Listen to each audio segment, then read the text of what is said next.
이 빌립보서 2장 12절에서 18절은 구원받은 성도의 삶에 구원받은 성도의 생활에 대해서 기록하고 있습니다.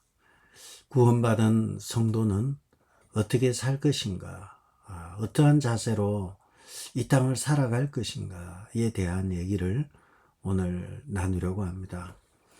먼저 구원받은 성도는 제일 중요한 것은 하나님과 화목하는 것입니다. 이것은 모든 것에 있어서 가장 큰 전제가 되는 것이 구원받은 성도는 하나님과 화목하는 것이죠. 이 하나님과 화목하기 위해서 예수님께서 십자가를 지심으로 인해서 화목제물이 되심으로 인해서 하나님과 우리가 화목하게 된 것처럼 구원받은 성도들은 하나님과 화목한 신앙생활을 해야 되고, 하나님과 화목한 신앙생활은 하나님을 사랑하고 또한 이웃을 사랑하면서 하나님과의 관계와 또한 세상 속에서 이웃과의 관계가 바르게 되는 삶이 하나님과 화목한 삶의 모양이 되죠. 이러한 하나님과 화목한 삶이 구원받은 성도의 신앙생활, 이것이 어떠해야 되는가. 첫 번째 12절에 보시면 하나님과 화목한 성도는 나의 사랑하는 자들아 너희가 나 있을 때뿐 아니라 더욱 지금 나 없을 때에도 항상 복종하여 두렵고 떨림으로 너희 구원을 이루라. 하나님과 화목한 성도, 이 땅에서 살아가는 성도는 첫째는 항상 복종하여, 이 복종이라는 단어는 주어가 빠져 있지만 이 복종한다는 것은 하나님께 복종한다는 것이죠. 항상 하나님의 말씀에 복종하는 것이죠. 복종이라는 이 단어를 통해서 우리는 교회의 머리 대신 그리스도 예수께 복종하는 것입니다. 교회를 세우시고 교회를 끌고 가시는 분은 성령 하나님이시고 그 중심에 예수 그리스도가 있습니다. 그러므로 우리는 교회의 머리가 되신 머리이신 예수 그리스도에게 복종하는 것입니다.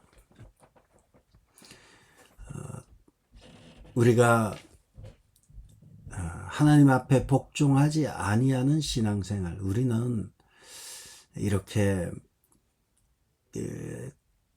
정답과 같은 하나님의 말씀은 정답이지만 세상살이는 정답이 없어요. 정답이라는 것은 답이 하나죠. 하나님의 말씀은 정답입니다. 그러나 이 땅을 살아가는 데는 해답이에요. 찾아가는 방식이 여러 개가 있을 수 있어요. 우리가 이 땅을 살아가면서 신앙생활도 예배도 우리가 이렇게 예배를 드려야 한다 하지만 실상 들어가서 보면 인본적인 예배도 많습니다. 마찬가지로 우리가 하나님 앞에 복종해야 함에도 불구하고 우리가 그 복종의 본을 보여주신 예수님, 자기를 낮추시고 죽기까지 복종하신 그 본을 보여주신 예수님을 본받아서 우리도 항상 하나님께 복종해야 하는 것입니다. 그리고 두 번째는 항상 복종하여 두렵고 떨림으로 너희 구원을 이루라. 두렵고 떨림으로 우리의 구원을 이루라 할 때 구원은 이미 받았는데, 우리는 구원을 이미 받았는데 구원을 계속 또 이루어야 되나, 이런 생각이 들 수 있습니다. 구원이라는 것은 하나님의 나라와 같이 not yet, already not yet이에요. 이미 받았어요. 구원을 이미 받았지만 아직 not yet이에요. 완성되지 않았습니다. 하나님의 나라도 그렇습니다. 하나님의 나라가 이 땅에 왔습니다. 그러나 우리가 하나님의 나라를 파편적으로 경험하고 있지만 난 예시예요. 주님이 다시 오실 때 하나님의 나라는 최종적으로 완성이 됩니다. 구원이라는 것이 그렇습니다. 우리가 이미 받았어요. 그러나 아직 완성되지 않았어요. 우리는 구원을 받았습니다. 예수를 주로 영접할 때 하나님의 자녀가 되었습니다. 영접하는 자는 하나님의 자녀가 되는 권세를 주셨습니다. 그래서 우리는 하나님의 자녀가 되었고 구원을 받았기 때문에 우리의 삶의 자리가 바뀌어져 있습니다. 이전에는 사단의 나라의 통치를 받았다면 이제는 새 백성으로 하나님 나라의 백성으로 하나님 나라의 통치를 받으며 살아가는 것이 바로 우리의 존재가 되는 것입니다. 예수 믿는 사람은 이와 같이 죄와 사망의 권세 아래 있는 사람들이 아니라 하나님의 나라의 통치를 받으며 하나님 나라의 백성으로 살아가는 것입니다. 그러나 이미 구원은 받았지만 그러나 우리가 아직 그것은 not yet이에요. 완성되지 않았습니다. 주님이 오시는 재림의 그날 그것이 최종적으로 완성되고 그 already와 not yet 사이를 살아가는 우리는 끊임없이 하나님 앞에서 우리를 구원해 주신 하나님, 그 하나님 앞에서 두렵고 떨림으로 구원을 이루어 간다는 것입니다. 우리가 두렵고 떨린다는 것은 공포심에서 그리고 먼 큰 일이 터질 것 같아서 두렵고 떨리는 것이 아닙니다. 이것은 구원받은 백성으로서 나를 구원해 주신 하나님 앞에 설 때에 옷깃을 여미고 경건하게 되고 내가 어떻게 살아갈 것인가 알게 되는 것이죠. 두렵고 떨린다는 것은 마치 무당집에 가서 환경을 보고 두렵게 떨리는 것이나 절에 가서 그 입구에 있는 칼을 들고 있는 그러한 것을 보고 두렵고 떨리는 것이 아니라 나를 구원하시고 나보다 나를 더 사랑하셔서 나를 위해서 죽으신 그 사랑 앞에 설 때에 우리는 이 본질적으로 본능적으로 이 외적 공포가 아니라 내적인 존경에서 내적인 하나님에 대한 태도에서 두렵고 떠는 이런 존경심이 생기는 것입니다. 하나님의 자녀가 되는 것 참 힘듭니다. 우리가 자녀가 태어나서 엄마 아빠를 아는데 시간이 걸립니다. 처음에 눈을 뜨니까 웬 아저씨와 웬 아줌마가 있었지만 그 아저씨와 아줌마가 내 아버지이고 내 어머니인 것을 아는 데는 시간이 걸리고 태어나서 부모의 사랑을 알아가는 것도 시간이 걸리고 그리고 나중에야 자식이 자식을 낳고 키우면서 부모의 사랑을 깊이 있게 알아가는 것처럼 구원은 시작되었고 이 시작된 구원은 가면 갈수록 하나님 앞에서 더 죄인인 것을 깨닫고 하나님 앞에서 내 자신이 얼마나 하나님께 못질하며 살은 것을 갈수록 깨닫는 거예요.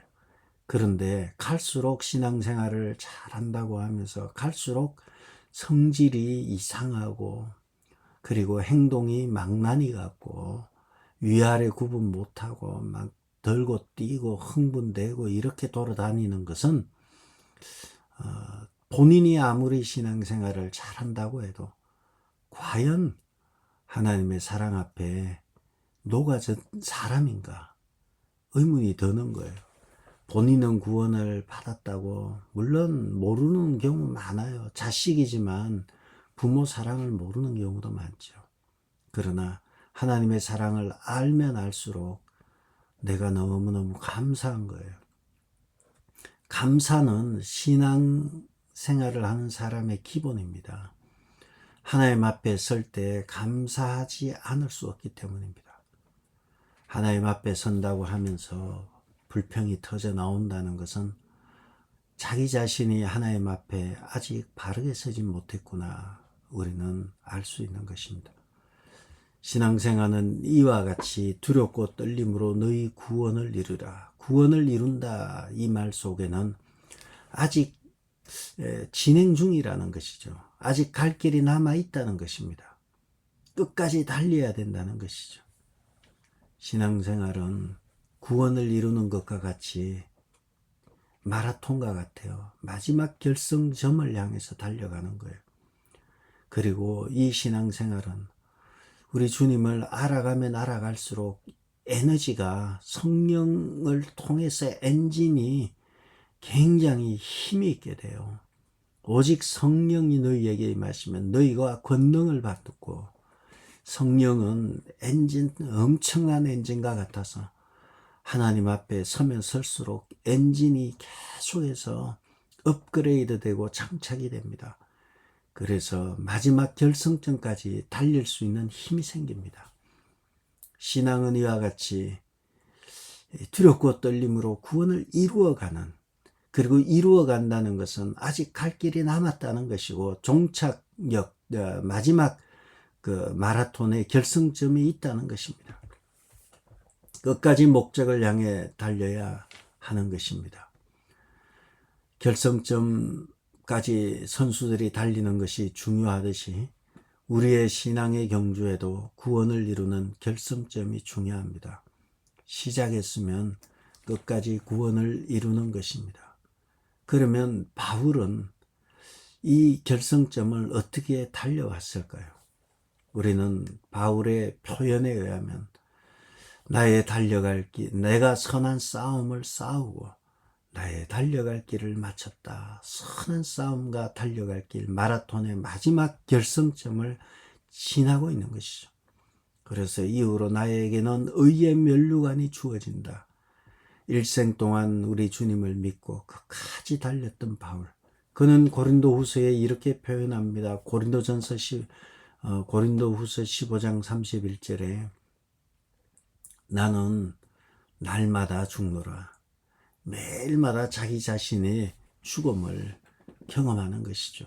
매일마다 하나님은 살고 그는 흥하여야 하겠고 나는 쇠하여야 하리라. 주님은 살고 내가 죽는 길을 택하였던 것입니다. 그렇게 해서 일평생 하나님께 순종하면서, 그리고 사람과의 관계에서 두렵고 떨림으로 구원을 이루어 갔던 것이 바울입니다. 그러므로 우리가 구원받은 성도의 특징은 항상 순종하고 하나님께 순종하며 날마다 두렵고 떨림으로 구원을 이루어가는 태도, 이것이 구원받은 성도가 됩니다. 그러므로 여러분, 하나님 앞에서 이런저런 말할 필요 없이 순종하면서 사람들과의 관계에서 참 조심하면서 구원을 일상의 삶 가운데서 이루어 가시는 여러분 되시기를 바랍니다. 구원받은 성도에게 두 번째 특징은 하나님께서 소원을 두고 행하신다는 것입니다. 13절에 너희 안에서 행하시는 이는 하나님이시니 하나님께서는 자기의 기쁘신 뜻을 따라, 하나님께서는 자기의 선하신 목적을 따라서 너희 안에 소원을 두고 행하신다. 이렇게 말하고 있습니다. 하나님은 우리에게 하나님의 기쁘고 선하신 목적을 우리를 통해서 우리에게 소원을 두시고 행하게 하신다는 것입니다. 우리는 내가 소원한 줄 알았어요. 그리고 우리가 소원한 줄 알았어요. 지나고 나서 보면 하나님이 소원을 주셨던 것입니다. 어제 설교를 듣고 어떤 분께서 저한테 카톡을 보내주셨는데, 참 사랑하기 힘든 사람이지만 하나님께서 모든 문나라의 모든 백성을 택하여서 성산 예루살렘으로 예배드리러 오도록 하는 것, 그 하나님 문나라의 모든 백성들이 하나님의 귀한 예물이다. 그래서 나도 하나님 앞에 이 예물을 소홀히 하지 않았나, 예물을 귀하게 여기고 그 예물과 화목하는 것, 그것에 대한 생각을 적어 오신 분이 계셨습니다. 그것은 하나님의 소원입니다. 하나님께서는 모든 사람과 더불어 화평하라. 하나님과 화목하고요, 사람들과 화목한 거예요. 진리를 가졌다고 진리를 가지지 않은 세상 사람을 판단하고 비판하는 것이 아니라, 진리를 가진 우리는 죽어가는 사람들에게 손을 뻗어서 그들로 하여금 하나님께 귀한 예물로 바꾸어 들여서 하나님의 자녀가 되게 하는 것이 우리의 일입니다. 우리는 개토화라고 하죠. 우리끼리만 모여서 나 구원 받았네, 너 구원 받았네, 나 기뻐하고 너 기뻐하고 그런 것이 아니에요. 우리의 교회 존재 목적은 우리끼리만 모이는 것이 아니라, 우리끼리 모이는 교회와 흩어지는 교회로서 세상 속으로 나아가서 그들을 끌고 와서 자녀 삼는 것이 교회 존재 목적입니다. 땅끝까지 이르러 정인의 삶을 사는 것이 교회 존재 목적입니다. 하나님께서 그 분뿐만 아니라 여러분 각자에게도 마음의 소원을 두고 뜻을 두고 행하시는 것입니다. 하나님은 또한 교회에 소원을 두고 행하고 계시는 것입니다.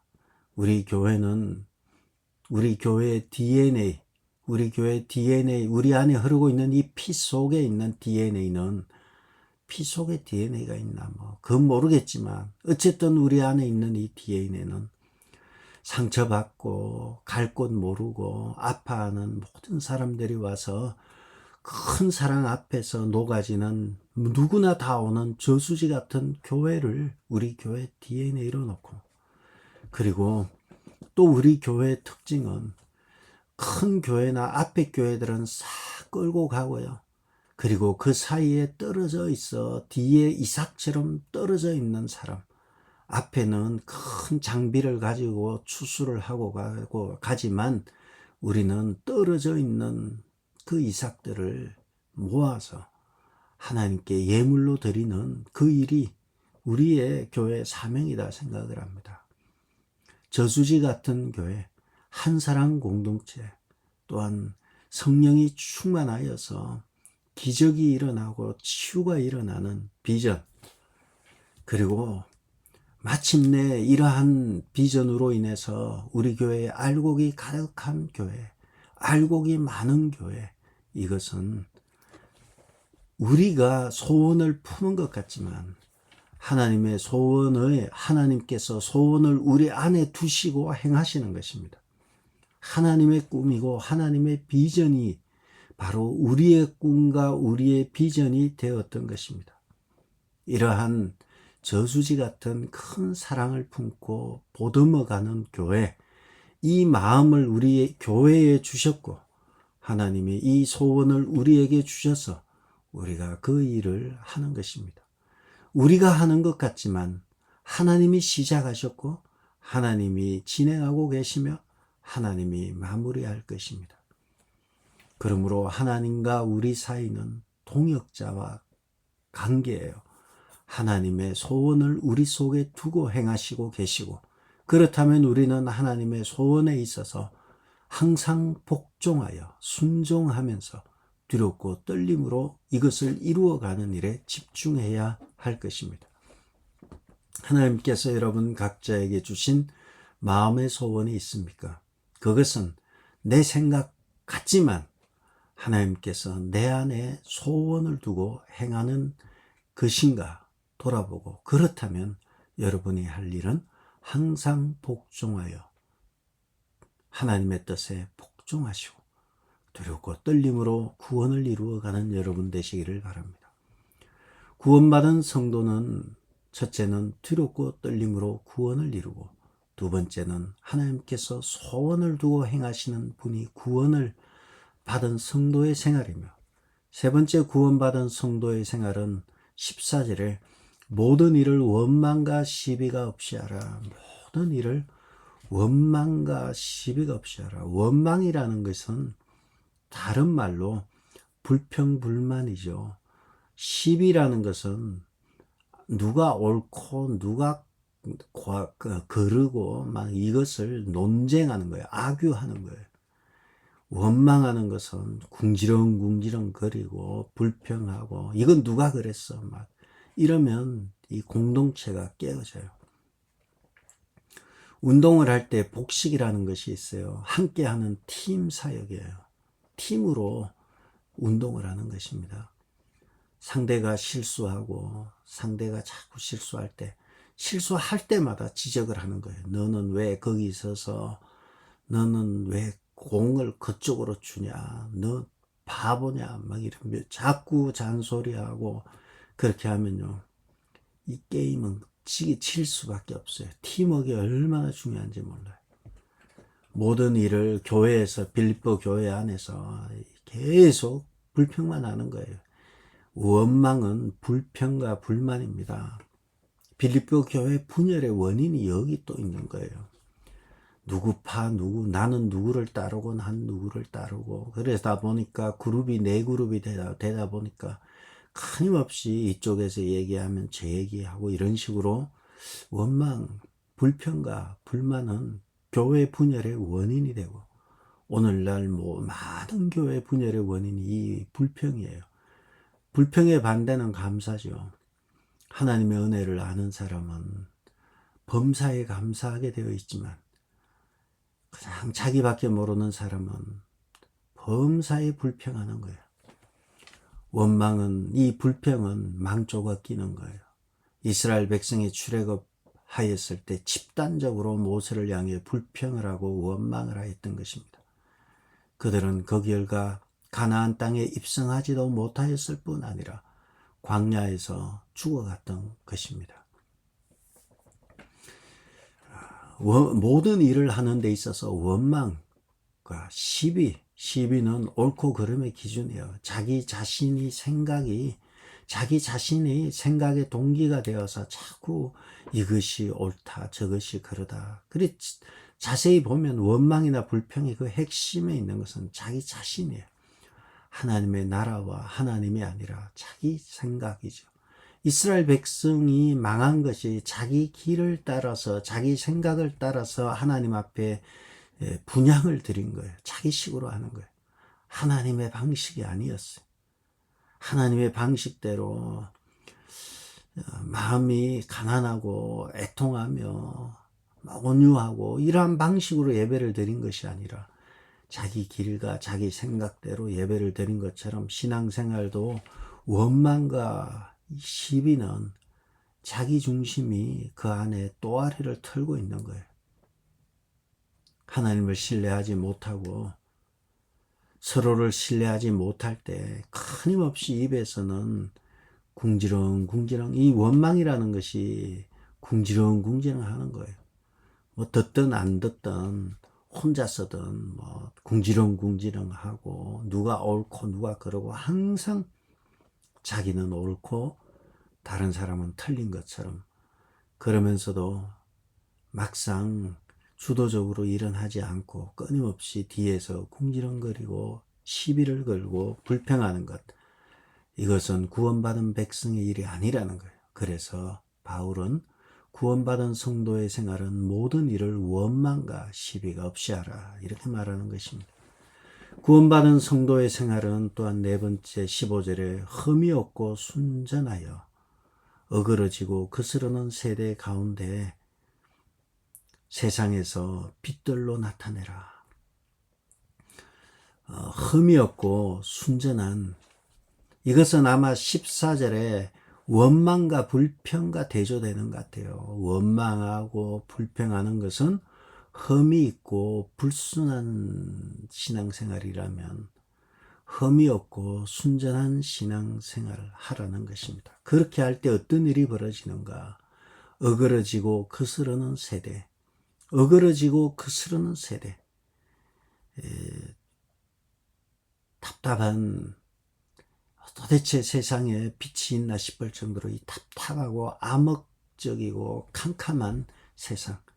이 어그러지고 거스르는 세대가 15절 하반절에 보면 세상에서, 이 세상이 어그러지고 거스르는 세대 가운데 있다는 거예요. 진리가 없는 것 같고, 교회는 다 망가진 것 같고, 마지막 것은 다 쓰러져 버려서 정말 희망이 없는 세대. 이때에 구원받은 성도의 삶은 너희가 흠이 없고 순전하여서 어그러지고 거스르는 세대, 즉 세상에서 그들 가운데 빛들로 나타내며 빛이 되라는 거예요. 세상을 밝히는 빛이 되라는 거예요. 어떤 빛인가? 그 어떤 빛으로 비추어야 되는가? 16절에 그 빛은 생명의 말씀의 빛이라는 거예요. 말씀의 빛을 밝히라는 거예요. 하나님의 말씀을 가진 자로서의 빛을 세상 가운데 밝히라는 것입니다. 여러분, 우리는 너희는 세상의 빛이다. 사실 정확하게 놓고 보면 우리가 세상의 빛인가? 우리는 빛을 만드는 발전소가 아니에요. 우리는 예수 그리스도의 강력한 빛을 받아서 세상을 밝히는 반사체입니다. 생명의 말씀이신 예수가 우리 안에 와서 예수님의 빛으로 말미암아 어그러지고 거스르는 어두운 세상, 캄캄한 세상을 예수의 빛을 받아서 세상을 밝히는 그러한 반사체의 역할을 하라는 것입니다. 우리가 세상을 구원할 유일한 기관은 정부가 아니고요, 경찰서가 아니고요, 법원이 아니에요. 세상을 밝히는 것은 이러한 기관들이 아니에요. 어그러지고 거스르는 세상을 밝히는 곳은 교회밖에 없고요, 성도들밖에 없어요. 성도만이, 교회만이 어두운 세상을 밝힐 수 있는 역할을 감당하는 것입니다. 우리가 그 역할을 감당하지 못해서 세상이 이렇게 더 어두워지고 더 캄캄해진 것입니다.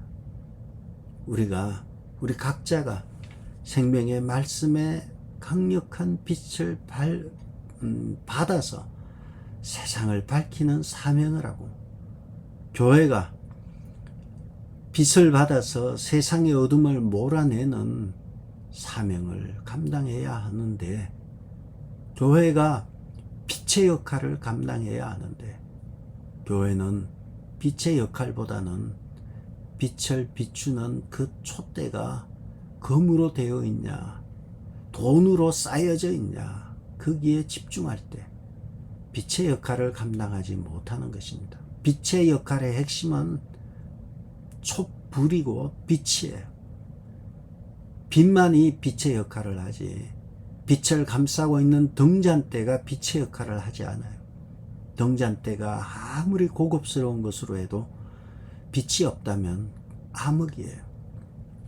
여러분이 생명의 말씀의 빛을 받아서 세상 가운데 세상을 밝히는 역할을, 흠이 없고 순전한 신앙생활을 통해서 세상을 밝히는 역할을 해야 하는 것입니다. 그러할 때에 17절 18절에 이렇게 얘기합니다. 만일 너희의 믿음의 재물과 섬김 위에 내가 나를 전제로 드릴지라도 나는 기뻐하고 너희 무리와 함께 기뻐하고 이와 같이 너희도 기뻐하고 나와 함께 기뻐하라. 기뻐한다는 것이 나도 기뻐하고 나도 기뻐하고 너희도 기뻐하고 기뻐하라는 거예요. 나는 지금 감옥에 있어요. 바울은 지금 빌립보 감옥에 있어요. 감옥에 있는데 기뻐하고요. 너희도 기뻐하고 기뻐하라는 것입니다.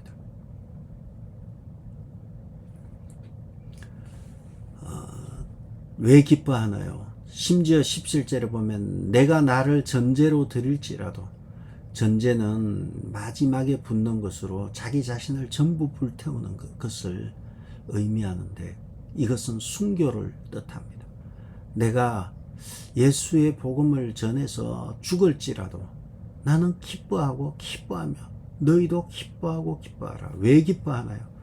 구원받은 성도들이 두렵고 떨림으로 마지막 경주를 향해 전력 질주해서 나아갈 때 나는 날마다 죽노라 하면서 전력 질주해서 구원을 마지막 결승점을 향해서 달려나가는 모습을 보고 하나님이 기뻐하시는 소원을 우리 속에 두고 행하시는 것을 보고 모든 일에 있어서 원망과 시비 없이 항상 감사하고 겸손한 마음으로 주의 일을 하는 것을 보고 그러한 험없고 순전하게 나아갈 때 어그러지고 거스르는 세대에 생명의 빛을 밝게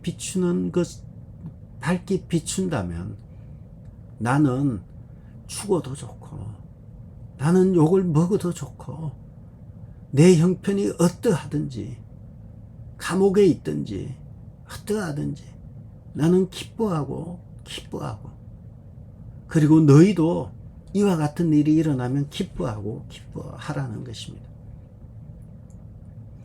바울의 모든 관심은 모든 세상 사람들을 하나님께 바치는 정인의 삶을 사는 것을 분명한 인생의 목적으로 정하고 그렇게 살 때 자기 자신이 어떠하든 기뻐한 것처럼 여러분의 기쁨 역시 여러분의 삶을 통해서 흠이 없고 순전한 삶으로 세상을 밝히고 그리고 그 사람들로 말미암아 하나님의 귀한 예물을 삼아서 하나님께 드림으로 인해서 오직 하나님의 나라가 이 땅에서 확장되고 하나님의 백성이 늘어나는 것으로 기뻐한 바울처럼 여러분의 기쁨도 그와 같아서 여러분 안에 기쁨이 넘치고 넘치는 복된 역사가 나타나기를 주의 이름으로 축복합니다. 기도하겠습니다. 아버지 하나님, 구원받은 성도들은 하나님 앞에서 경건한 자세로 두렵고 떨림으로 구원을 향해서 전력 질주함을 저희들이 보았습니다. 구원받은 성도는 하나님께서 우리 안에 하나님의 깊으신 뜻을 두시고 행하게 하심을 보았습니다. 우리가 모든 일을 원망과 시비 없이 흠이 없고 순전하게 그 일을 감당함으로 말미암아 우리가 마지막 결승점을 넘어설 때에 나는 선한 싸움을 싸우고 나의 달려갈 길을 마쳤으니 내게 의로운 면류관이 있을 것이며 그리고 이 일을 향해 전력 질주하며 나아갈 때 우리 안에 기쁨이 넘치고 넘치는 복되고 귀한 성도들 되게 도와주옵소서. 예수님의 이름으로 기도드렸습니다. 아멘. 하늘에 계신 우리 아버지여, 이름이 거룩히 여김을 받으시오며 나라의 마옵시며 뜻이 하늘에서 이룬 것 같이 땅에서도 이루어지이다. 오늘 우리에게 일용할 양식을 주옵시고 우리가 우리에게 죄 지은 자를 사하여 준 것 같이 우리 죄를 사하여 주옵시고 우리를 시험에 들게 하지 마옵시고 다만 악에서 구하옵소서. 나라와 근세와 영광이 아버지께 영원히 있사옵나이다.